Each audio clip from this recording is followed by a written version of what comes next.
For those of you here that have been attending a couple classes and you're not getting the Bardo emails, you can just put your email in the chat, and I'll get you caught up on the last 4 weeks. I know, uh, Nicole, you're new, so welcome, and Britta as well. I can send you the previous week's writings, but all the classes are on the Bardo's playlist here on the YouTube channel, and then also everyone who's watching from YouTube, if you want to join our Zoom sits, the link is in the description.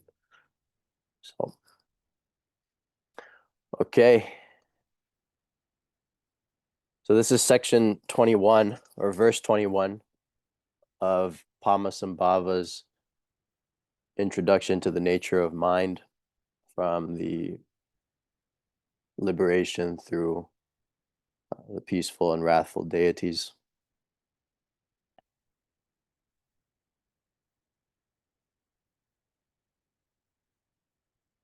There's some phrases in here that uh, may not make sense, like certain terms.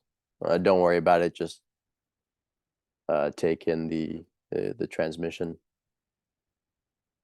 All right, so this is actually section 22. This intrinsic awareness is free of the 8 extremes, such as eternalism and nihilism and the rest. That's referring to extremes of view. So the view that everything is eternal, or that the self is eternal. Nihilism is, uh, in Buddhism, it's referring to the view called annihilationism, which means that um, when a person passes away, there's just a absence of existence. It refers to the extreme of that. Thus, we speak of the middle way, where one does not fall into any of the extremes of view. And we speak of intrinsic awareness as uninterrupted, mindful presence. Since emptiness possesses a heart that is intrinsic awareness, therefore it is called by the name of Tathagata Garbha, that is, the embryo or heart of Buddhahood. If you understand the meaning of this, then that will transcend and surpass everything else. Therefore, it is called by the name Prajna Paramita, that is, the perfection of wisdom, because it cannot be conceived of by the intellect and is free of all conceptual limitations from the very beginning. Therefore, it is called by the name of Maha Mudra, that is, the great symbol. Because of that, in accordance with whether it is specifically understood or not understood, since it is the basis of everything, of all the bliss of nirvana and of all the sorrow of samsara, therefore it is called by the name alaya, that is, the foundation of everything. Because when it remains in its own space, it is quite ordinary and in no way exceptional. This awareness that is present and lucidly clear is called by the name of ordinary awareness. However many names may be applied to it, even though they are well conceived and fancy sounding, with regard to its real meaning, it is just this immediate present awareness and nothing else.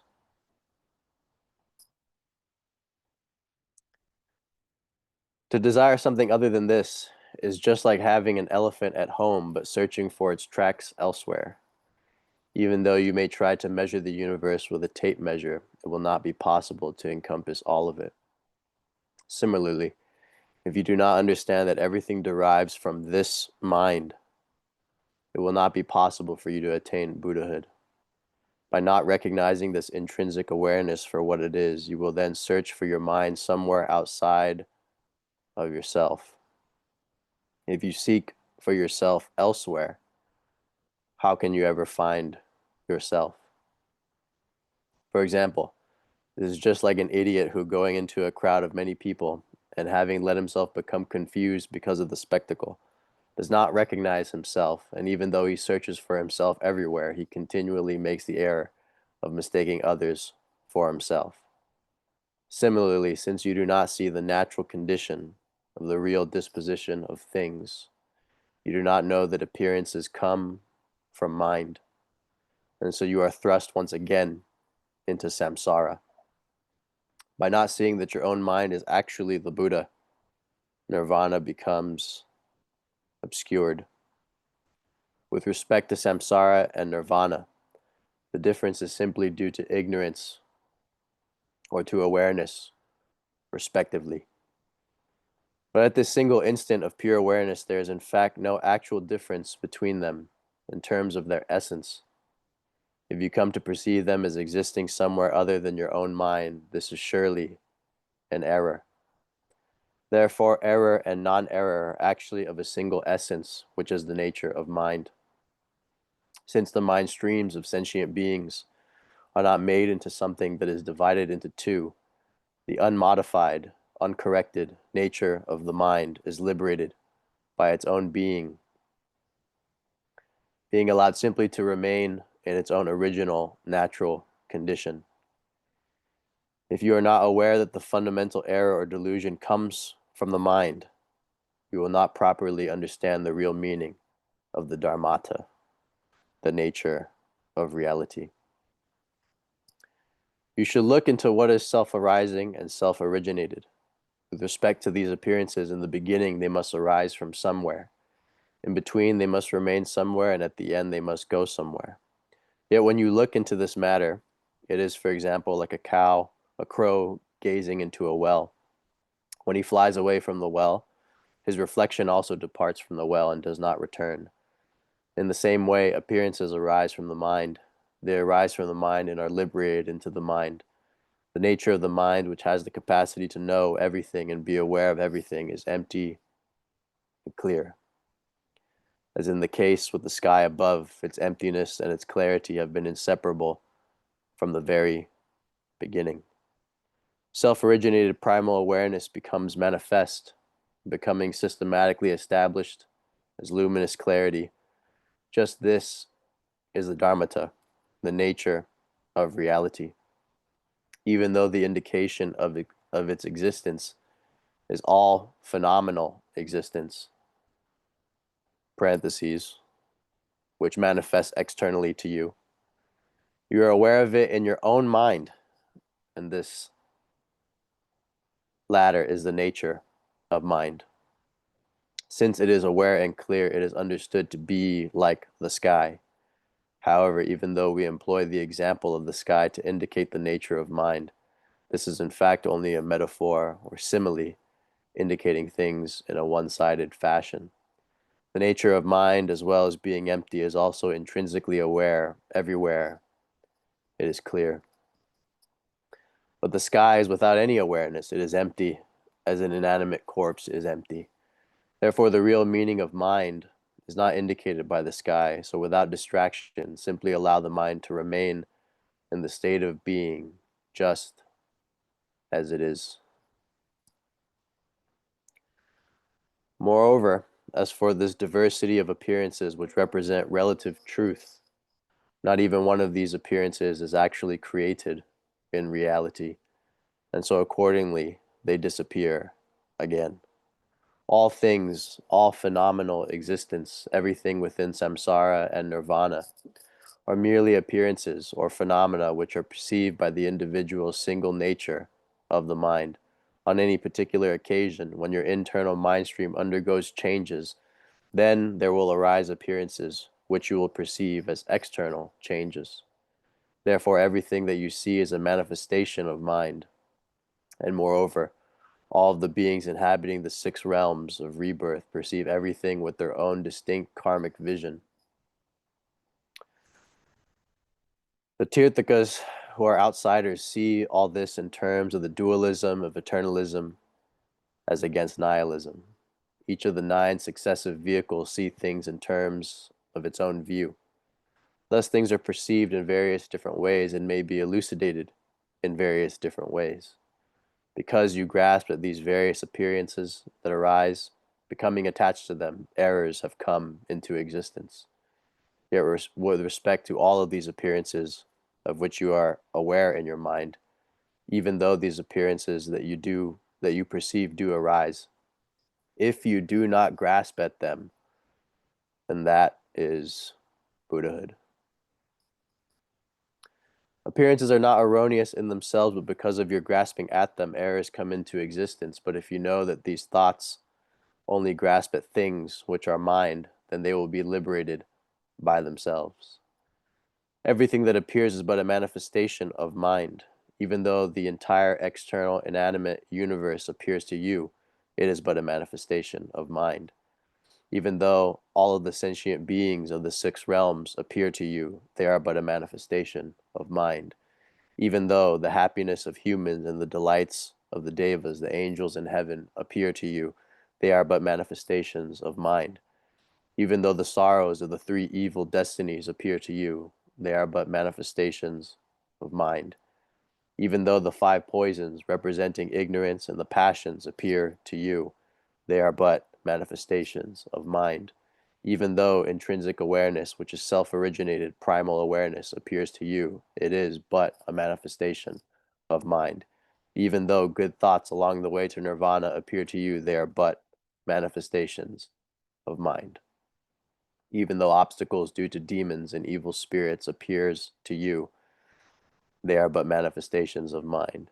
Even though the gods and other excellent attainments appear to you, they are but manifestations of mind.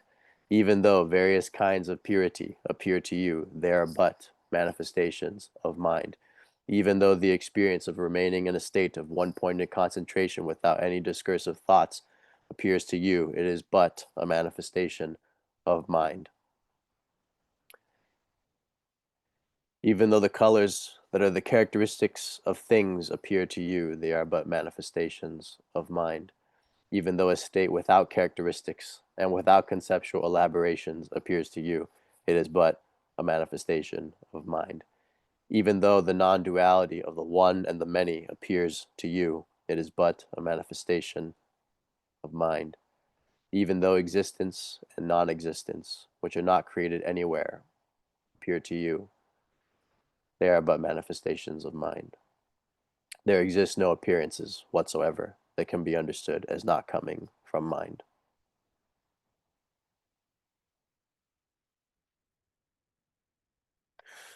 So, to put that succinctly, I've described it before as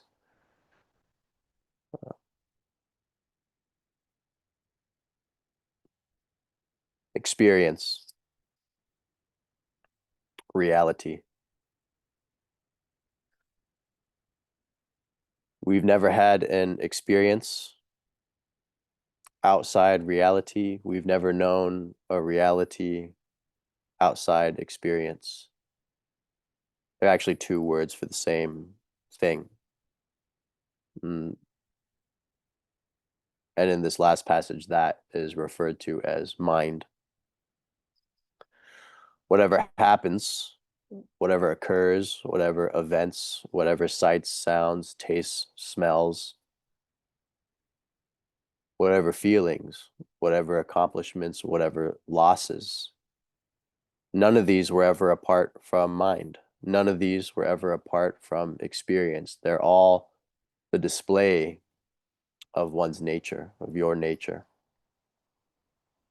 Taking the objects of experience to be real and separate from our nature, we drown in the ocean of samsara. Peter Brown said, I believe, intelligence. It's either intelligence not recognizing itself suffers the dreams of its own imagined worlds. Taking the appearances, taking experiences, the objects of experience to be real, to be what we designate them as. we then grasp at them. And that grasping generates karma.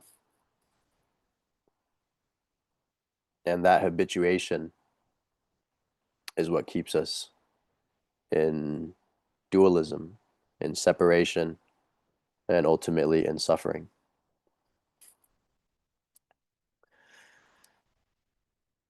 Passage 27, because of the unobstructed nature of the mind, there is a continuous arising of appearances. Experience is uninterrupted. It is never broken. Reality is uninterrupted. It is never ceasing. Like the waves and the waters of the ocean, which are not two different things, whatever arises is liberated into the natural state of the mind.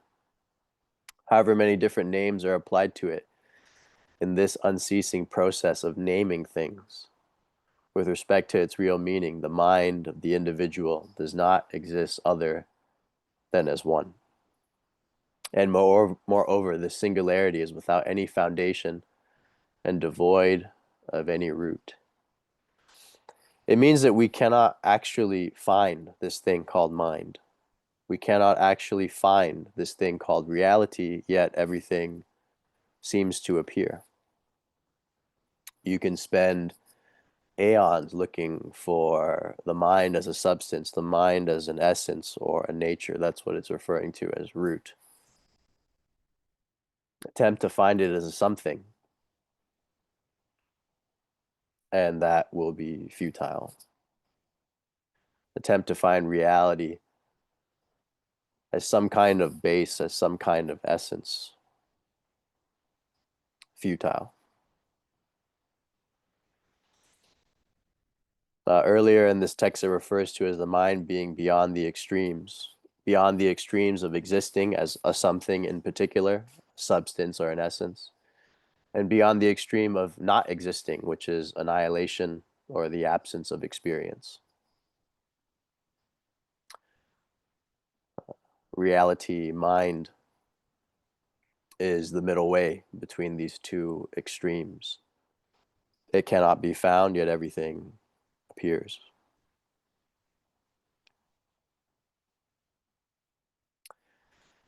But even though it is one, you cannot look for it in any particular direction, because every direction is it. Every direction is reality. It cannot be seen as an entity located somewhere because it is not created or made by anything. The case being made in the last video was that the nature of mind is uninterrupted in the three times: the past, the present, and the future. So that's saying that your nature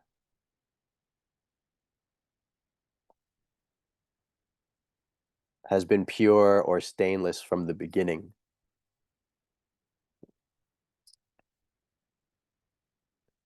It's just that due to ignorance, due to perceiving objects as their designations and then grasping to them, the recognition of the nature, the knowing of oneself has been absent. And that's really the basis for samsara.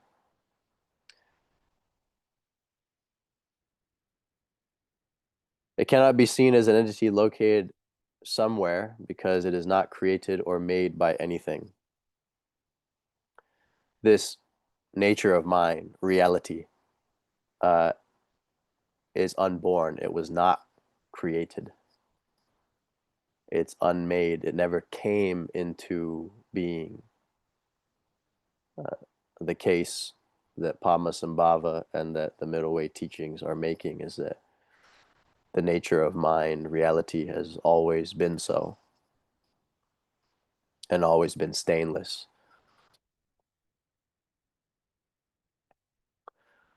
Nor can it be seen as just being empty, because there exists the transparent radiance of its own luminous clarity and awareness.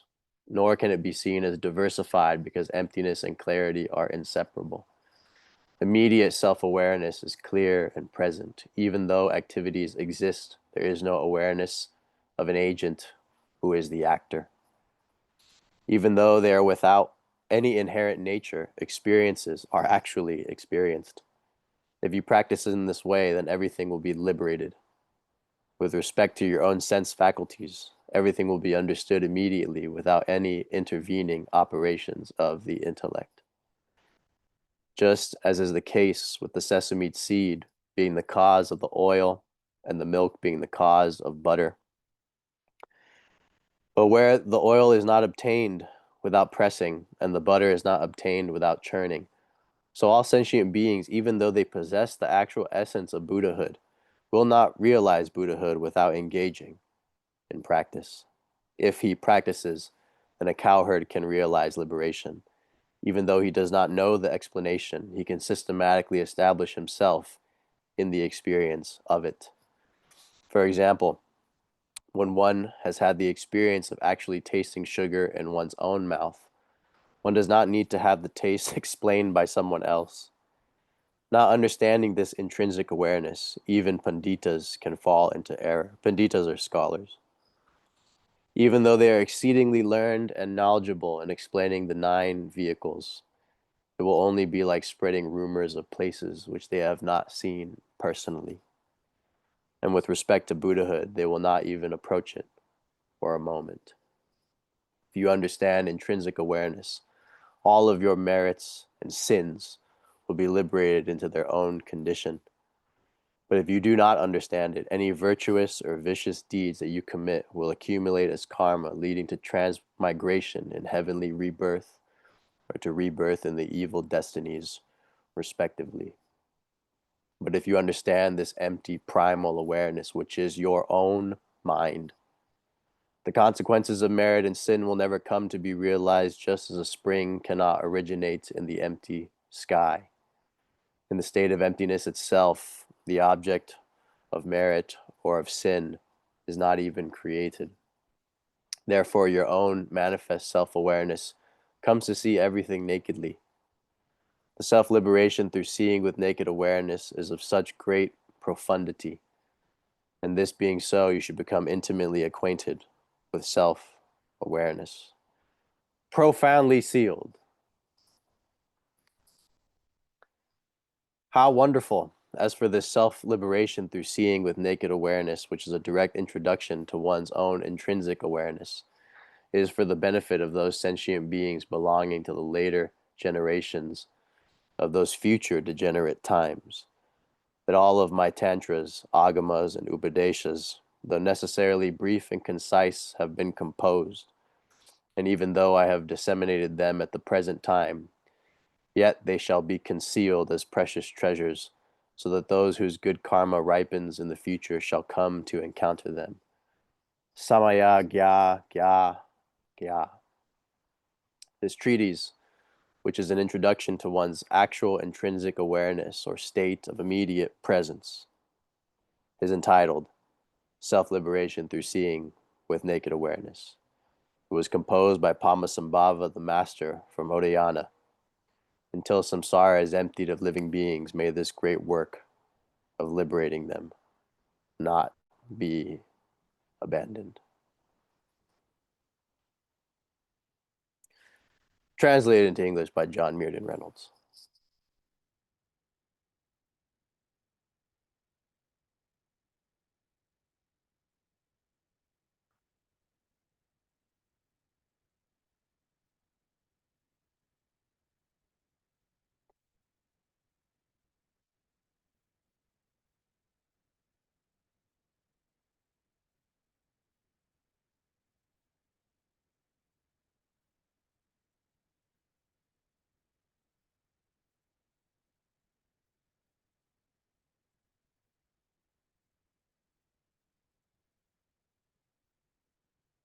They say the spiritual friend or the teacher is precious, and that what is explained by the Buddha what is taught in the Dharma and what is practiced and upheld by the Sangha of the present and of the past is revealed clearly to the student. That is the teacher's role and the role of the bodhisattva in the universe.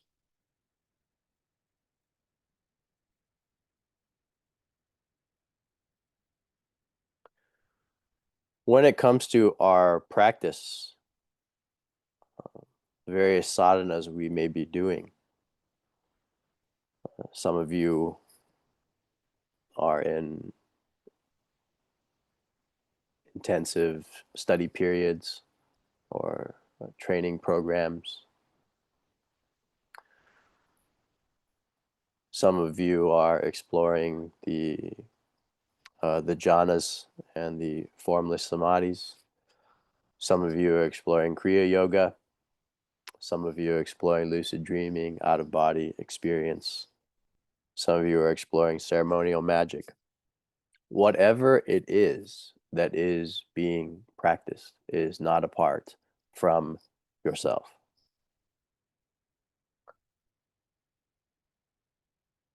The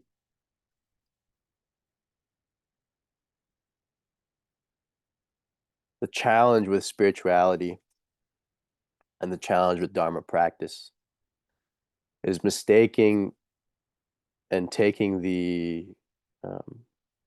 specific appearances, specific states, specific feelings, and specific attainments to be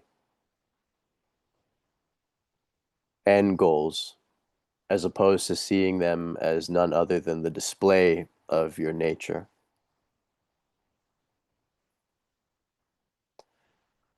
A thought arises or an afflictive emotion arises,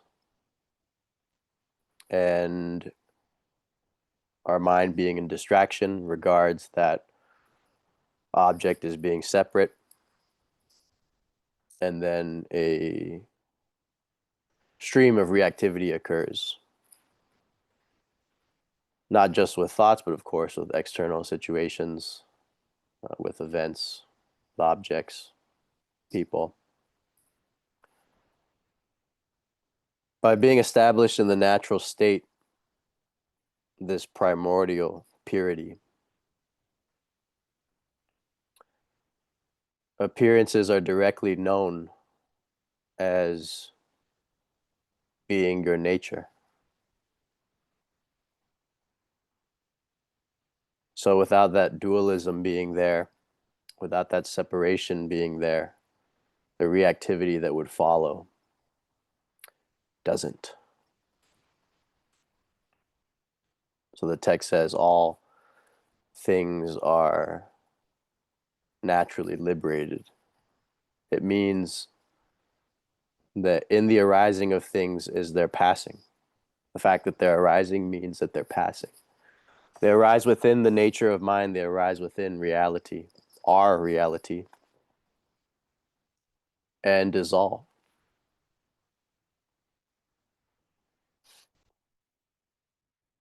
A higher cognition, or a more refined one, is when experiences are seen as non-arising, which means that the reality of the reality of them has been seen through. So there's not even a sense that they're actually arising or passing, or that they're actually there at all.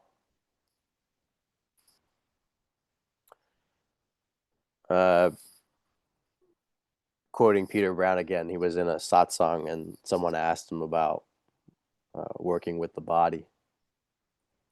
And his response was, "What body? What body are you talking about? You mean this conglomeration of sensations?"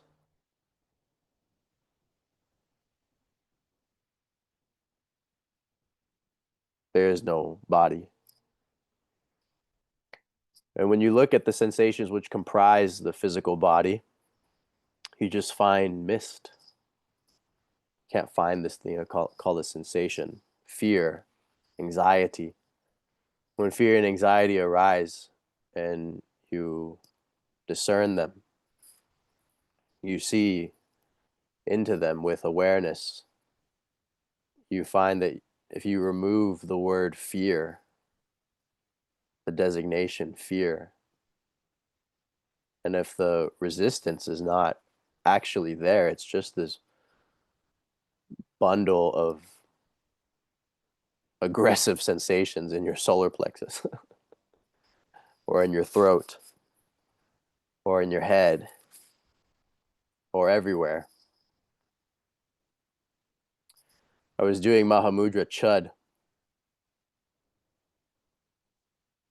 What I'm about to say, you can take it or leave it. Some of you that are new, you may not have seen that my channel is full of unbelievable stories and events. So what I'm about to say, you don't have to believe. But it's to illustrate the unreality of fear. I woke up one morning at 4:44 exactly. And my astral vision must have still been on. So I wake up and I'm not visually clairvoyant, so I don't see auras. I don't see your past lives floating around your head, none of that. I wake up and these two 7-foot tall yak beings, like alien disco yak beings. I don't know how else to describe it. They were like raver yak beings from another dimension. They're just standing there. One was black, one was white. And at first I thought, definitely I'm dreaming. And then too much time passed. And I was like, oh, okay, I'm not dreaming. So I guess I finally lost my mind. I was like, shit. And then I noticed all my internal thoughts and perceptions were the same. There was no like psychosis loop or anything. So I was like, I can't believe this is happening. I get up off the bed, turn the light on, they're gone. Right? Like, okay, we're good. Turn the light off, boom, they're right there. Turn the light on again, they're gone. Turn the light off, and they're back there. I think it was Garchen Rinpoche. He said, Chud is not for the faint of heart. This story is the reason why. So I get back on the bed and realizing that these two things are standing there, my body has a reaction of like, what it would have if you just woke up and there was a buffalo in your bedroom. Whole system explodes into fear. Heart exploding out of my chest. And they said, pierce the fear. Like feel the entirety of fear, and in the way that you would stick a knife into steak, stick the knife of attention and awareness into this fear.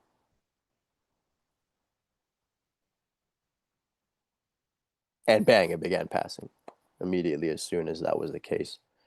Recognition reestablished itself, entered this the distraction which came with the fear passed, and then I was in the natural state again. Or awareness of the natural state, I mean. So I said, so what are you here for, And they said, we came for the chud. So I began to radiate the compassion and did the chud visualizations. And they began, dancing a little bit, which was strange. I never had anything like this happen. Later, I read Namkhai Norbu's translation, or Namkhai Norbu's chud, which he received in a dream. And one of the first passages is, may all beings come to engage the dance of the chud.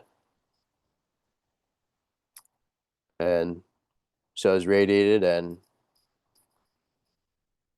Yeah, they were on their way. They just vanished into a portal of light.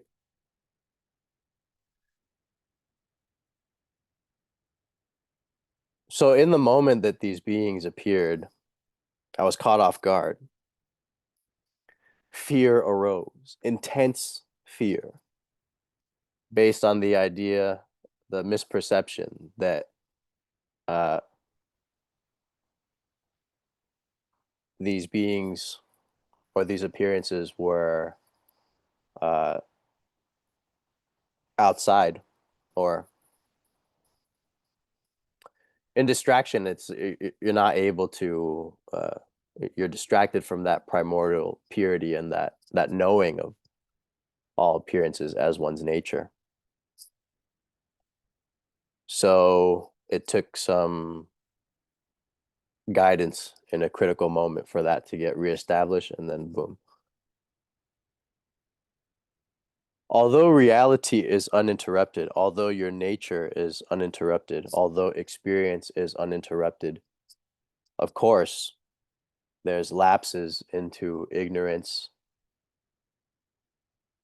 There's moments of forgetting.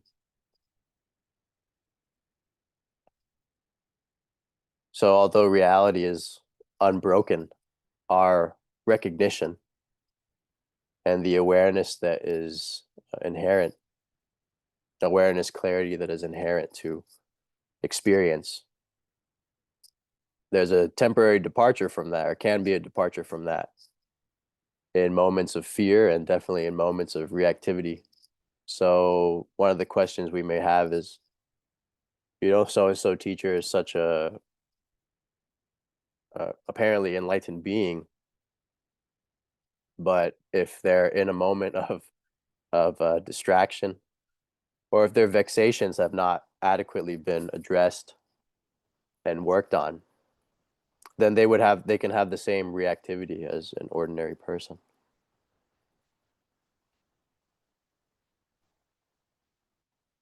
The difference would be that generally that duration of reactivity and the amount of reactivity and the pain of reactivity is less in a person that's established in the natural state, or that has this recognition.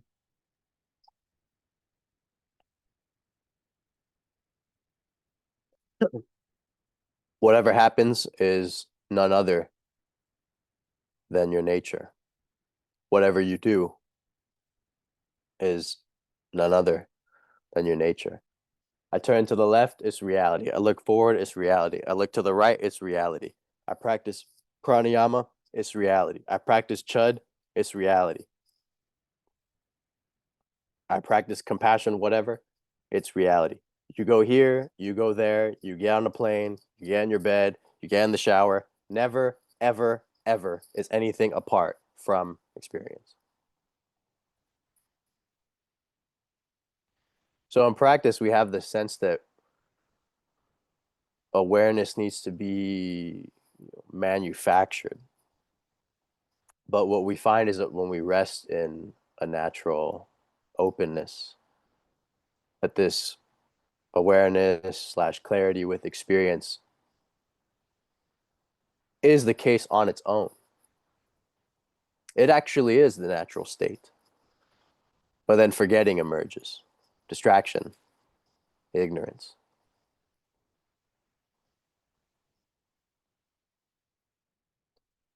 That's really all that's happening.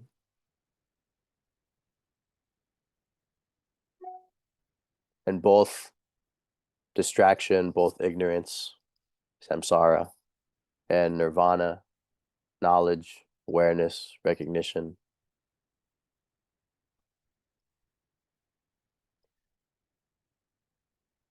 seeing the aggregates of experience as empty, all of that is happening within the display of our nature. All of that is happening within reality. Whatever you attain will be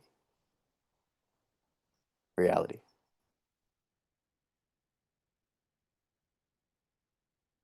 Many of you have heard this one, but for the new people, this is a good story, an important one.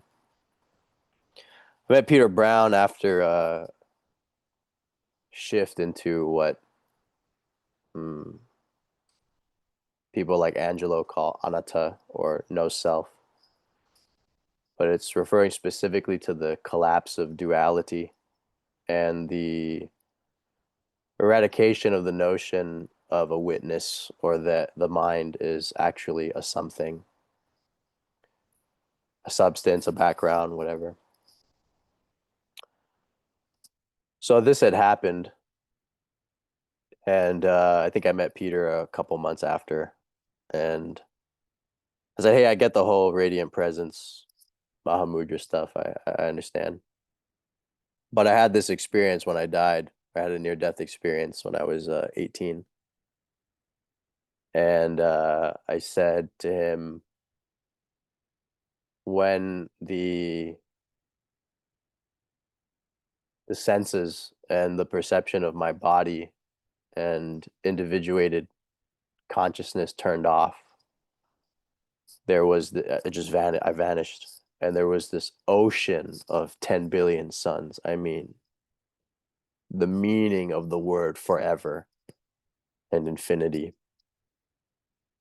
just total light. And I said, and I meditated for 16 years, and it never happened again. And he said, was it or was it not an experience? I was like, yeah, yeah. I mean, otherwise I wouldn't have remembered it. And he's like, right, right. Was it or was it not within reality? And I was like, yeah, same answer. And he's like, correct. Your mind is the dharma kaya. This is the dharma kaya. Same way that the dharmakaya, the nature of mind, appears as this room here in this conversation we're having. Likewise, it appeared as an ocean of 10 billion suns at the moment of your death. It's the same thing, it just looks different. And I was never the same after that conversation. Whatever wild, far out, psychedelic, profound samadhi you've experienced, it was reality. It was experience. It was the nature of mind. It was Mahamudra. It was Dzogchen. It was the perfection of wisdom. The ocean of 10 billion suns, countless retinues of palaces, of deities, the mind's eye of a deity, which contains the textures of countless world systems. The mind of deities generating innumerable beings. That's reality the same way this room is. It just looks different.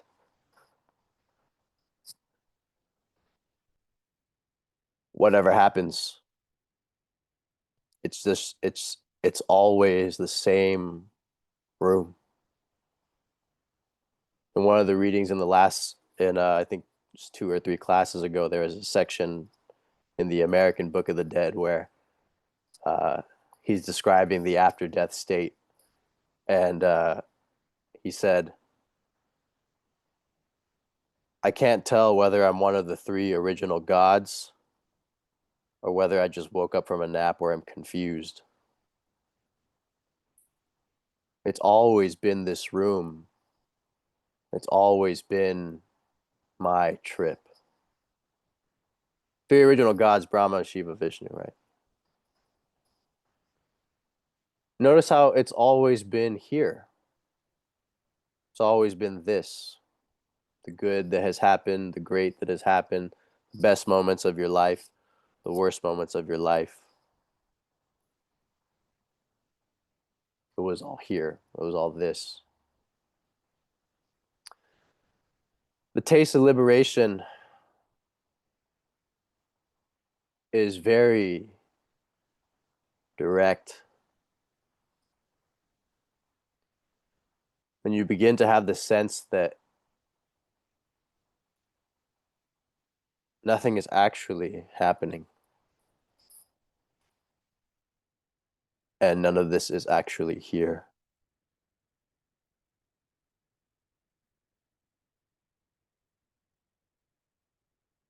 The purpose of the dream yoga, the clear light yoga, and the out-of-body experiences,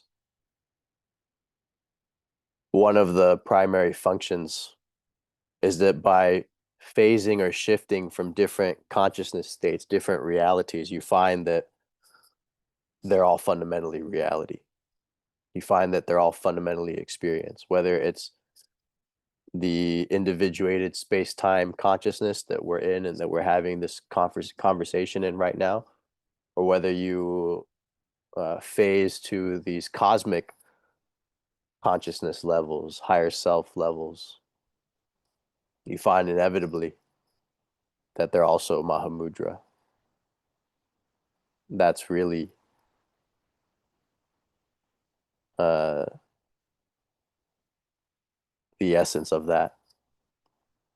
And with the higher self yoga, the previous series mentioning uh, interactions with guides, interactions with non-physical beings, the Tibetan teachings call that the retinue of deity, the Sambhogakaya. So there are actually intelligences which help you wake up. I call another term I have for that is called the deity matrix or the Buddha matrix.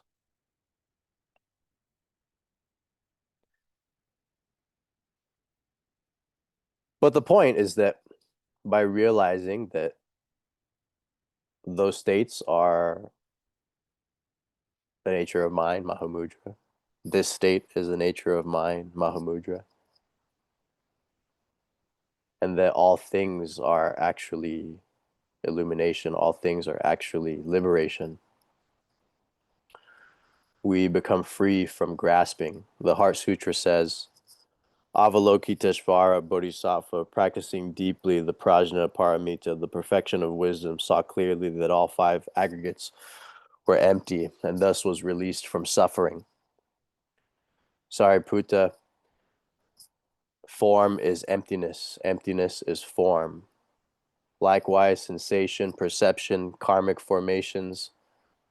Whoops, I missed feeling. I didn't know sensation, yeah. Sensation, perception, karmic formations, and consciousness are likewise empty. Sariputta, all dharmas are marked by emptiness. They do not arise nor cease, are not defiled nor pure. They do not increase nor decrease.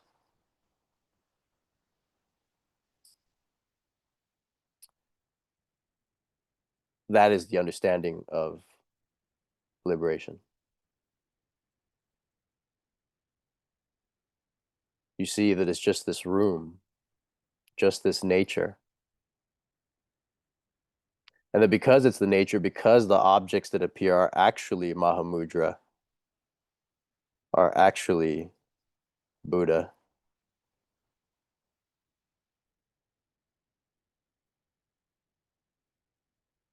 you see that they're not actually arising, they're not actually enduring, they're not actually ceasing. So then it goes on, therefore there are no eyes, no ears, no tongue, no body, no mind, no realm of sight, no realm of mind, consciousness, no path, no cessation, no ignorance, no cessation of ignorance, no attainment and no non-attainment. Thus being so, the bodhisattva relies on the perfection out fear.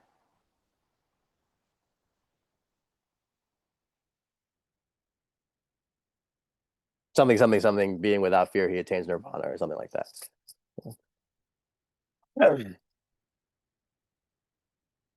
So the idea is that anything that we can point to, eyes, ears, nose, tongue, touch, feeling, mind, or what we call mind, body, these things are actually the nature, actually emptiness, actually Buddha, illumination, Atman, whatever we want to call it.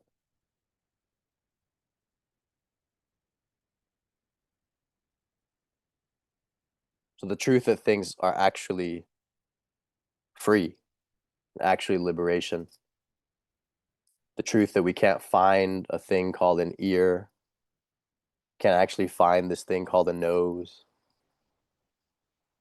can't actually find this thing called an eye. If I pluck my eye out of my socket and I cut it up into 10 pieces, is it still an eye? Similarly, in regard to loaded terms, very charged subjects, path, attainment, cessation, ignorance. None of these things can be found. They're actually just appearances within your nature. Seeing that is the end of suffering. Seeing that suffering is actually emptiness. Seeing that suffering is actually awakening. Seeing that suffering is actually the nature is the end of suffering. Because even if you suffer, you don't really suffer. No suffering, no sufferer. Nirvana.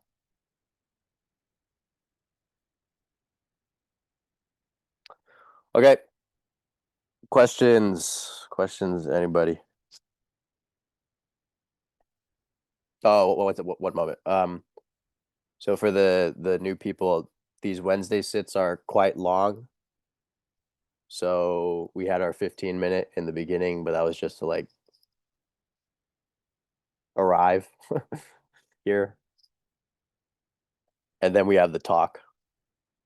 And then there's usually questions, and then we sit all the way till 10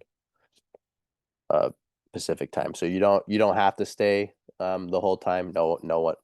Almost no one actually stays the whole time. But it is available. I'm sitting here until 10. So yeah, any questions or thoughts, anybody? I have a question. Yeah. So you mentioned that when you have like intense emotions or issues come up, you can have moments of sort of lapses of awareness. And I'm wondering, is that because a sort of clinging happens? Yeah, exactly. Yeah. Hmm. That's 100% the reason. First ignorance or marikpa arises, right? So we lapse into unawareness. And with unawareness being a basis, then the whole chain of uh, conditioning is then able to occur, and the clinging is able to arise. I think what arises first is contact, right? So let's say we become distracted, and then there's contact with a sense object. Let's say someone's going off at me or whatever, or calling me some derogatory term or something, and I'm distracted. Um, there's contact with that verbal data, and then based on that contact, being in a state of ignorance, being in a state of forgetfulness, then the craving to respond arises. So the for example, it may be anger, right? So anger arises as a Mhm. feeling, and then As a result of that feeling, there's now craving to have that anger expelled. So, and that basically fuels the entirety of samsara. Samsara happens right here between it's really uh, ignorance, karmic formation, so habits, and then with contact and feeling and craving, that's really the nexus for samsara. And what about being lost in thought? Where nothing intense happens, but you go into like a fantasy or you go into some kind of unconscious stream of thinking because you tend to like wake up from it sometimes and be like, oh, I was somewhere. I wasn't even aware that I was there, Yeah. That just drifting away. Like in yeah, meditation, you can drift away. right, completely. Even really great practitioners. Um, there's like two wings of awakening. There's samadhi and then there's insight or realization. So samadhi refers to the continuity of awareness, Mhm. and insight refers to realizing the nature of phenomena. So you can actually have relatively low samadhi, means you're distracted a lot, but then you have realization or awakening or whatever. So Tina Rasmussen said, it doesn't matter how deep your awakening is, if your samadhi is not there, if you're too busy, you don't even notice it. Like you could actually have no self being this natural thing, but if you're busy all the time, that doesn't mean that it's actually being tasted. It's there's distraction from that natural state. So it's the same thing with becoming distracted in meditation or in everyday life. The mind is naturally aware, but this ignorance or this forgetfulness arises, and then we're very busy with objects and things, and then it doesn't come back until we have, or there's no falling away of that ignorance or that forgetting until a random moment in the day where we become aware again. You know? So that's the same function that's happening in meditation. So it's a lack of samadhi caused by a sort of ignorant clinging. No, the idea is that it's only a Buddha that like what okay, I'm back, yeah. It's only a Buddha that never gets distracted, apparently. Hmm. Like their obscurations and their habitual tendencies have been extinguished. So because habitual tendency has been extinguished, the habitual tendency of distraction or forgetting has been extinguished. Hmm. Yeah. So it's really that tendency to just um like becoming unaware is is a is part of habitual tendency. It's habitual tendency and ignorance. But it's not necessarily an intense emotion or an intense thing. The habitual tendency comes from what? Yeah, karma. Yeah. Karma, it can come from Hmm. like the way that one person reacts to something is different from the way another person reacts to something. It's because of karma or whatever conditions and dispositions are there. Yeah. Hmm.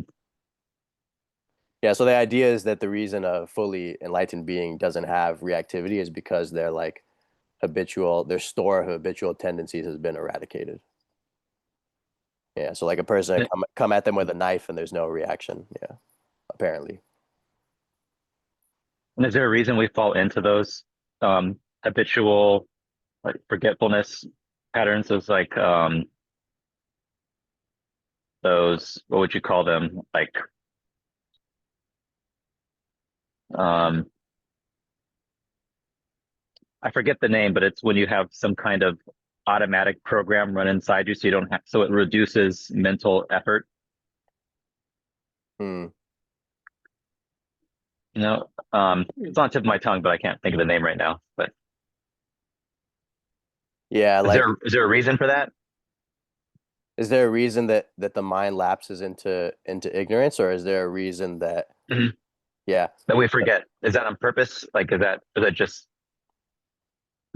Namkar Norbu said that the reason we fall into distraction is because of habituation, because for innumerable lifetimes we've lived in distraction. Hmm. Yeah. So it's not like a self-preservation thing or something. Yeah, I mean there could be, that's just the classic Buddhist reason, right? There's probably many reasons Hmm. for why there's distraction from the natural state. But if we look at this um, mechanism, like I taught students it as a contemplation, which was to look directly at, Heuristic. yeah, to look direct Heuristic, I was thinking, sorry. yeah, to look directly at the moment that the mind wanders. And it's similar to falling asleep. You never actually see that moment. Mhm. You only recall it after it happens. Literally, the Mhm. not seeing is the moment. Like falling asleep, you never see the moment you fall asleep, because the moment you fall asleep is when the lapse of awareness has occurred. Yeah.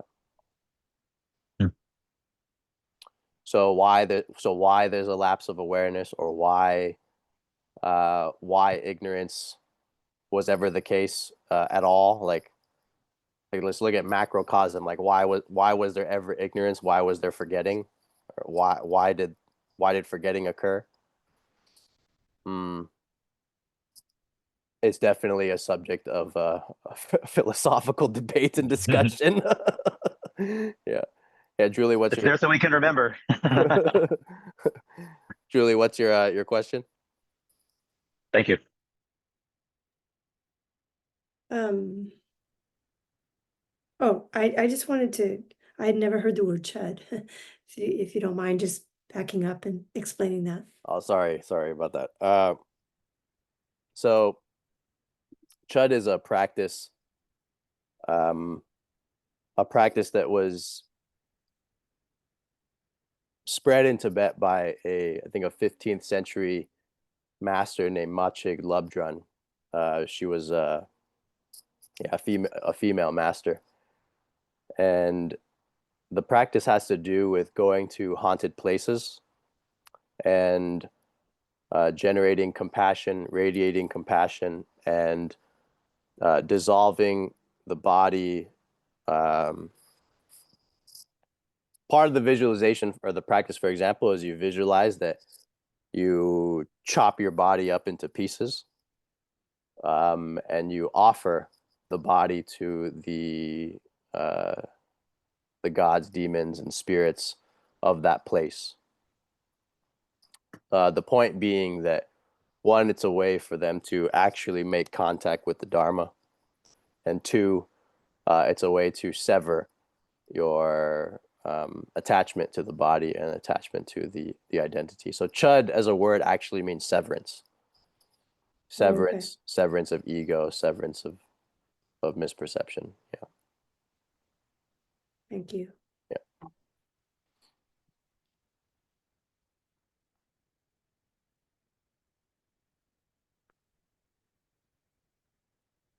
Yeah, and the reason it's called Mahamudra Chud is because it's supposed to be done in the state of non-duality. So mm, today it's done by anybody. Like people just do the chanting, or they do the Tibetan. Um, it's a type of thing you use a drum for and a bell. Um, but if you really go to haunted, to like frightening places and do it, or you go into isolated places and do it, it's something that a person established in non-duality should do. Yeah, because otherwise stuff appears and stuff comes up and people freak out. So yeah, the idea is that if you've realized Mahamudra, you have a degree of fearlessness. Yeah. Ryan, can you say more about the experience with the yaks or whatever they were in your room and piercing the fear? Yeah. Can you say more about the experience of piercing fear? Yeah. So when these non-physical beings appeared, the body's not able to like tell the difference between an apparition and an actual animal that's in the room, right? So your body just thinks like, what the hell is happening? So my whole body exploded into fear. And um there wasn't much like there wasn't really anything I could do, right? And like I didn't consider running out the room or anything like that, but definitely this fear had emerged, and their guidance to me in that moment was to pierce the fear, which means to feel the fear so deeply that it's like you're sticking a knife through it. Mm-hmm. Yeah, so that's really it. Like I felt the whole fear in the physiology, and then there was like a piercing of attention into that fear, Mm-hmm. and then that's how it began to lift. Mm-hmm. Yeah, that makes more sense than like piercing an external object. It's Yeah, it's internal. They told me pierce it like the way that you would pierce a steak, like with that kind of precision with your attention. So when I experienced it, it was mostly in my chest and mostly in my like solar plexus area. Mhm. So I just Just entering it yeah, fully. yeah, exactly. Entering it fully, being very concentrated. Yeah, that was that. Cool. Thanks. Yeah, yeah. Disclaimer also, most people that like I just met with a lama that I bought some chud items from, and he was like, yeah, I never see stuff. So for those of you that are interested or want to do it with a llama or something, you don't need to be like worried that wild stuff is going to happen, because it almost doesn't. It usually doesn't go that way. Yeah. For that, usually for these types of apparitions or experiences to occur, they more often happen when you've been alone for some days in an isolated place. Not so much like if you're in a monastery or a meditation center that's doing it. So in LA at Hollywood Forever, there's a cemetery down the street. There's a cemetery in Hollywood, and inside LA, I think once a week they have a class in the auditorium there where someone does chud. So um, I don't know how likely it would be that uh, beings would appear in the auditorium hall in a public place like that. So maybe it happens, and if someone's clairvoyant, they'd see those things. But I'm not. So yeah, it was very specific to that particular moment in time.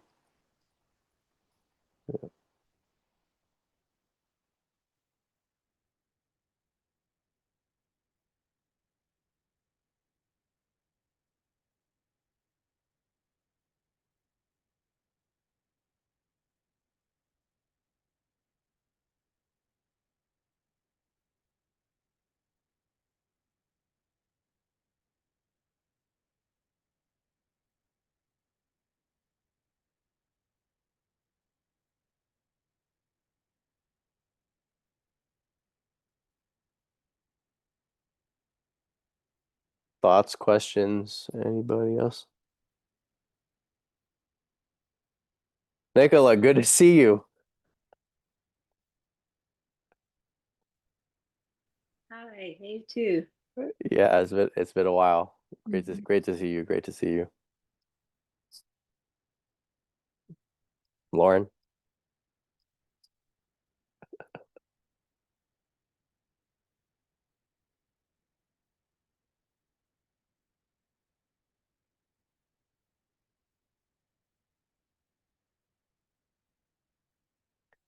Okay, well, if there's no questions, we can